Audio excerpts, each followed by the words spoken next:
வரகி பக்தர்கள் அனைவருக்கும் வணக்கம். இது நம்ம ஆதி வரகி யூடியூப் சேனல். வரகி அன்னையோட அருள் பரிபூரணமா எல்லாருக்குமே கிடைக்கணும்னு மனசார பிரார்த்தனை செஞ்சுக்கிட்டு நாம இந்த பதிவை ஆரம்பிக்கலாம். இன்னைக்கு ஜூலை மாசம் 17ஆம் தேதி புதன்கிழமை, வளர்பிறை ஏகாதேசி திதி, ஆடி மாசத்தோட முதல் நாள். ரொம்ப ரொம்ப அதிசக்தி வாய்ந்த நாள்னே சொல்லலாம். இப்படிப்பட்ட அற்புதமான நாள்ல இன்னைக்கு நைட்டுக்குள்ள 5 வெந்தயத்தை வச்சு இப்ப நான் சொல்ல போற பரிகாரத்தை நீங்க செஞ்சாலே போதும். 5 நாட்கள்ல நம்ப முடியாத மாற்றங்கள் நிச்சயமா ஏற்படும். கோடீஸ்வர யோகம் ஏற்படும்னே சொல்லலாம். அந்த அளவுக்கு சக்தி வாய்ந்த ஒரு பரிகாரத்தை தான் இப்ப நான் உங்களுக்கு சொல்ல போறேன். அவசர பண தேவை இருக்கிறவங்க தவறாம இன்னைக்கு இந்த பரிகாரத்தை செய்யறதுக்கு பாருங்க. நிச்சயமா நீங்க கேட்ட பணம் உங்களுக்கு கட்டாயமா கிடைக்கும். இது என்ன பரிகாரம், யாரெல்லாம் செய்யலாம், எந்த நேரத்துல செய்யணும்னு இப்ப நான் உங்களுக்கு சொல்றேன். இன்னைக்கு நமக்கு புதன்கிழமை. இது புதன் கிரகத்தோட வழிபாட்டுக்கு உகந்த நாள். இந்த புதன் கிரகத்துக்குரிய நம்பர் 5. இந்த புதன் கிரகத்துக்குரிய தானியம் வெந்தயம். இந்த 5ங்கிற நம்பரையும் வெந்தயத்தையும் பயன்படுத்தி தான் நாம இந்த பரிகாரத்தை செய்ய போறோம். இந்த வீடியோல பூஜை இல்லாத, வழிபாடு இல்லாத பரிகாரத்தை தான் நான் உங்களுக்கு சொல்ல போறேன். ஆண்கள் பெண்கள் யாரு வேணாலும் செய்யலாம். பிறப்பு தீட்டு இறப்பு தீட்டு இருக்கிறவங்களும் தாராளமா செய்யலாம். பெண்களுக்கு பீரியட்ஸ் டைமா இருந்தாலும் இந்த பரிகாரத்தை செய்யலாம். இன்னைக்கு நீங்க அசைவம் சாப்பிட்டு இருந்தாலும் இந்த பரிகாரத்தை செய்யலாம். நமக்கு எந்த விதமான கட்டுப்பாடுகளுமே கிடையாது. உங்க வீட்ல இருந்தும் செய்யலாம், உங்க சொந்தக்காரங்களோட வீட்ல இருந்தும் செய்யலாம். நீங்க டிராவல் பண்ணக்கூடிய சமயத்திலேயோ உங்க ஆபீஸ்ல இருந்தோ இந்த பரிகாரத்தை நீங்க செய்ய வேண்டாம். இத மட்டும் ஞாபகம் வச்சுக்கோங்க. இப்ப நான் சொல்ல போற பரிகாரத்தை இன்னைக்கு எந்த நேரத்துல செய்யணும்னு பாத்தீங்கன்னா, இன்னைக்கு நைட்டு 8 மணில இருந்து 9 மணி வரைக்கும் நமக்கு புதன் ஹோரை நேரம் இருக்கு. இந்த நேரத்துல இந்த பரிகாரத்தை செய்யும் போது நிச்சயமா நல்ல பலன் உங்களுக்கு கிடைக்கும். சப்போஸ் இந்த நேரத்தை தவற விட்டுட்டேன், இந்த வீடியோவை நான் லேட்டா தான் பார்த்தேன்னு சொல்றவங்க என்ன பண்ணலாம்னு பாத்தீங்கன்னா, நைட்டு 12 மணிக்குள்ள நீங்க எப்ப தூங்க போறீங்களோ அதுக்கு முன்னாடி இந்த பரிகாரத்தை செஞ்சுட்டு நீங்க தூங்குங்க.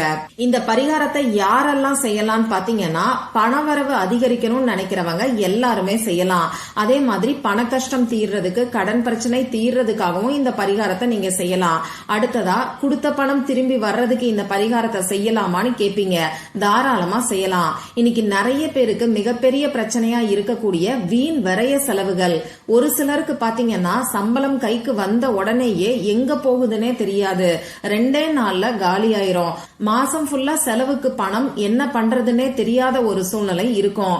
இன்னும் ஒரு சிலருக்கு பாத்தீங்கன்னா, திடீர்னு ஏதாவது ஒரு எமர்ஜென்சி செலவு வந்துகிட்டே இருக்கும். சமாளிக்க முடியாத சூழ்நிலையில இருப்பாங்க. இப்படி இருக்கிறவங்களும் இந்த பரிகாரத்தை செய்யலாம்.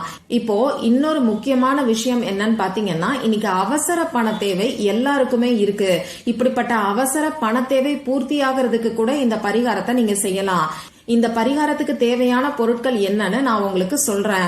முன்னாடியே நான் சொன்ன மாதிரி 5 வெந்தயம் நமக்கு தேவைப்படும். புதுசா கடையில இருந்து வெந்தயம் வாங்கணுங்கிற அவசியம் கிடையாது. உங்க வீட்ல சமையலுக்கு இப்ப பயன்படுத்திக்கிட்டு இருக்கக்கூடிய வெந்தயத்துல இருந்து 5ங்கிற எண்ணிக்கையில வெந்தயத்தை நீங்க எடுத்து வச்சுக்கோங்க. அடுத்ததா நமக்கு ஒரு ஒயிட் பேப்பர் தேவைப்படும். கோடு போடாத பேப்பர் மட்டும்தான் இந்த பரிகாரத்துக்கு தேவைப்படும். இந்த பேப்பர்ல எழுதுறதுக்கு கிரீன் கலர்ல இங்கு வரக்கூடிய பேனா, sketch pen, marker, glitter pen, இதுல ஏதாவது ஒன்ன நீங்க யூஸ் பண்ணிக்கோங்க. இந்த பச்சை நிறமும் புதன் கிரகத்துக்கு உகந்தது. இப்படி கிரீன் கலர்ல இங்கு வரக்கூடிய பேனா உங்ககிட்ட இல்லைன்னா ப்ளூ கலர்ல இங்கு வரக்கூடிய பேனாவை பயன்படுத்திக்கோங்க. இப்ப நான் சொன்ன குறிப்பிட்ட நேரத்துல உங்க முகம் கை கால கழுவிட்டு வந்து அமைதியான ஒரு இடத்துல உட்கார்ந்துக்கோங்க. உங்க வீட்ல நார்த் டைரக்ஷனை ஃபேஸ் பண்ணி, அதாவது வடக்கு பார்த்த மாதிரி உட்கார்ந்துகிட்டு இந்த பரிகாரத்தை நீங்க செய்யுங்க. முதல்ல உங்க குலதெய்வத்துக்கிட்டையும், அடுத்ததா மகாலட்சுமி தாயார் கிட்டையும், பெருமாள் கிட்டையும் மனசார பிரார்த்தனை செஞ்சுக்கோங்க. உங்களுக்கு எந்த பண கஷ்டம் இருந்தாலும் சரி, பணவரவு அதிகரிக்கணும்னு மட்டும் நீங்க இன்னைக்கு பிரார்த்தனை செஞ்சுக்கோங்க. இப்படி பிரார்த்தனை செஞ்சதுக்கு அப்புறமா நான் ஸ்கிரீன்ல கொடுத்திருக்கிற மாதிரி ஒரு சர்க்கிள், வட்டம் நீங்க வரைஞ்சுக்கோங்க. இந்த வட்டத்தை நீங்க ஆரம்பிச்ச இடத்துல கரெக்டா கொண்டு வந்து முடிக்கணும். நடுவுல எந்த விதமான கேப்பும் இல்லாம பாத்துக்கோங்க. சர்க்கிளை நீங்க ரஃபா கையிலையும் போடலாம், காம்பஸ் வச்சு, வளையல் வச்சு, ஏதாவது ஒரு மூடி வச்சு கூட போடலாம். ஆனா இந்த சர்க்கிள்க்கு நடுவுல எந்த ஒரு கேப்புமே இருக்கக்கூடாது. இந்த பரிகாரத்தை நீங்க உங்களுக்காகவும் செய்யலாம், உங்க ஃபேமிலி மெம்பர்ஸ்க்காகவும் செய்யலாம். ஒரு சமயத்துல ஒரே ஒருத்தருக்காக மட்டும்தான் இந்த பரிகாரத்தை நீங்க செய்யணும். இப்ப சர்க்கிள் வரைஞ்சதுக்கு அப்புறமா அந்த சர்க்கிள்குள்ள என்ன எழுதணுங்கிறத நான் உங்களுக்கு ஸ்கிரீன்ல கொடுத்திருக்கேன். இப்ப நானும் சொல்லி காமிக்கிறேன். 1176ங்கிற நம்பரை எழுதிக்கோங்க. இந்த நம்பர் பெருமாளோட எனர்ஜியை நமக்கு அட்ராக்ட் பண்ணி கொடுக்கும். இருக்கிற எல்லா ஏஞ்சல் நம்பரையும் விட ரொம்ப ரொம்ப பவர்ஃபுல்லான ஏஞ்சல் நம்பர்னே சொல்லலாம். லா ஆஃப் அட்ராக்ஷன்ல இந்த ஏஞ்சல் நம்பரை மாஸ்டர் ஏஞ்சல் நம்பர்னு சொல்லுவோம். இந்த நம்பரை எழுதினதுக்கு அப்புறமா ஸ்விட்ச் வேர்டு ஃபைண்ட் டிவைன் மேஜிக் இத நீங்க எழுதிக்கோங்க. இந்த ஸ்கிரீன்ல நான் கொடுத்திருக்கக்கூடிய ஸ்விட்ச் வேர்டு எல்லாத்தையும் நீங்க கேபிட்டல் லெட்டர்ல மட்டும்தான் எழுதணும். அதே மாதிரி நம்பரை எழுதும் போது ஒவ்வொரு நம்பரையும் தனித்தனியா சொல்லிக்கிட்டே தான் எழுதணும். 1176, 1176 இந்த மாதிரி எல்லாம் சொல்லக்கூடாது. அடுத்ததா 1996211147 இந்த நம்பரை எழுதிக்கோங்க. அதுக்கு கீழே flash, bring, surprise, bucket, windfall, bonus, clouds இதையும் அந்த எனர்ஜி சர்க்கிளை எழுதிக்கோங்க. இப்ப நான் உங்களுக்கு சர்க்கிள்குள்ள இந்த ஏஞ்சல் நம்பரையும் ஸ்விட்ச் வேர்டையும் எப்படி எழுதுறதுன்னு கொடுத்திருக்கேன். அடுத்ததா தனியா எனர்ஜி சர்க்கிள் இல்லாம அந்த ஸ்விட்ச் வேர்ட் ஏஞ்சல் நம்பரை மட்டும் கொடுத்திருக்கேன். ஏன்னா சர்க்கிள்குள்ள ரொம்ப சின்ன சின்னதா இருக்கறனால உங்களுக்கு அது புரியாதுங்கிற காரணத்துக்காக தனியா கொஞ்சம் பெரிய சைஸ்ல இந்த எழுத்துக்களை நான் உங்களுக்கு கொடுத்திருக்கேன். அதை பார்த்து நீங்க தெரிஞ்சுக்கோங்க. சரி, இப்படி எனர்ஜி சர்க்கிள் நீங்க எழுதினதுக்கு அப்புறமா இத உங்க இடது கையில வச்சுக்கிட்டு வலது கையால இந்த எனர்ஜி சர்க்கிளை மூடி பணம் உங்களை தேடி வர்ற மாதிரி, நீங்க யாருக்காக இந்த வேண்டுதல் வைக்கிறீங்களோ அவங்கள தேடி பணம் வர்ற மாதிரி சந்தோஷமான மனநிலையில கற்பனை பண்ணி பாருங்க. ஒரு நிமிஷம் அப்படி இல்லைன்னா 2 நிமிஷத்துக்கு நீங்க கற்பனை பண்ணி பார்த்தா கூட போதும். இதுக்கப்புறமா இந்த எனர்ஜி சர்க்கிளை உங்க வீட்ல ஏதாவது ஒரு இடத்துல வச்சிருங்க. நீங்க வெறும் தரையில மட்டும் வைக்க வேண்டாம். ஏதாவது ஒரு டேபிள் மேலயோ அப்படி இல்லைன்னா ஏதாவது ஒரு ஷெல்ஃப் மேலயோ, இன்னும் சொல்ல போனா கிச்சன் கவுண்டர் டாப் மேல கூட இந்த பேப்பரை நீங்க தாராளமா வைக்கலாம். வச்சுட்டு இந்த எனர்ஜி சர்க்கிள்குள்ள 5 வெந்தயத்தை நீங்க வச்சிருங்க. இவ்வளவுதான் நீங்க செய்ய வேண்டியது. இன்னைக்கு ஒரு நாள் நைட்டு ஃபுல்லா இது அப்படியே இருக்கட்டும். நாளைக்கு காலையில எந்திரிச்சு இந்த 5 வெந்தயத்தை நீங்க ஏற்கனவே சமையலுக்கு பயன்படுத்தக்கூடிய வெந்தயம் ஏதாவது ஒரு டப்பால வச்சிருப்பீங்க இல்லையா, அந்த டப்பால கூட சேர்த்துக்கோங்க.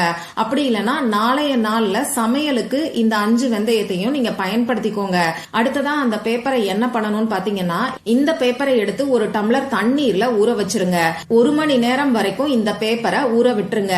அதுக்கப்புறமா இந்த தண்ணீரை எடுத்து உங்க வீடு ஃபுல்லா தெளிச்சு விடுங்க. மூளை முடுக்குகள் எல்லாத்திலையும் தெளிச்சு விடுங்க. இதுக்கப்புறமா அந்த தண்ணீர்ல ஊறி இருக்கக்கூடிய அந்த பேப்பரை எடுத்து கால்படாத இடத்துல ஓரமா நீங்க தூக்கி போட்டுருங்க. இந்த தண்ணீர் மிச்சம் இருந்ததுன்னா உங்க வீட்டுல இருக்கக்கூடிய செடிக்கோ மரத்துக்கோ இந்த தண்ணீரை நீங்க ஊத்தி விடலாம். மத்தபடி இந்த தண்ணீரை தயவு செஞ்சு வேஸ்ட் பண்ணாதீங்க. இவ்வளவுதான் இந்த பரிகாரம். எல்லாருக்குமே 5 நாட்களுக்குள்ள நல்ல ஒரு மாற்றத்தை ஏற்படுத்தி தரக்கூடிய சக்தி வாய்ந்த பரிகாரம் தான் இது. ட்ரை பண்ணி பார்த்துட்டு மறக்காம எனக்கு ரிசல்ட்டை ஷேர் பண்ணுங்க. இந்த பதிவுல உங்களுக்கு ஏதாவது சந்தேகம் இருந்துச்சுன்னா எனக்கு கமெண்ட் பாக்ஸ்ல கேளுங்க. அதை நான் உங்களுக்கு உடனே தெளிவுபடுத்துறேன். இந்த பதிவு உங்களுக்கு பிடிச்சிருந்தா லைக் பண்ணிட்டு உங்க ஃப்ரெண்ட்ஸ் அண்ட் ஃபேமிலி கூட ஷேர் பண்ணுங்க. இந்த மாதிரி அந்தந்த நாளுக்கும் நேரத்துக்கும் திதிக்கும் உரிய வழிபாடுகளையும் பரிகாரங்களையும் நீங்க மிஸ் பண்ணாம தெரிஞ்சுக்கிறதுக்கு நம்ம சேனலை மறக்காம சப்ஸ்கிரைப் பண்ணிட்டு பக்கத்துல இருக்கக்கூடிய பெல் ஐக்கானையும் பிரஸ் பண்ணிக்கோங்க. மற்றும் ஒரு பயனுள்ள பதிவுல நம்ம சந்திக்கலாம். நன்றி.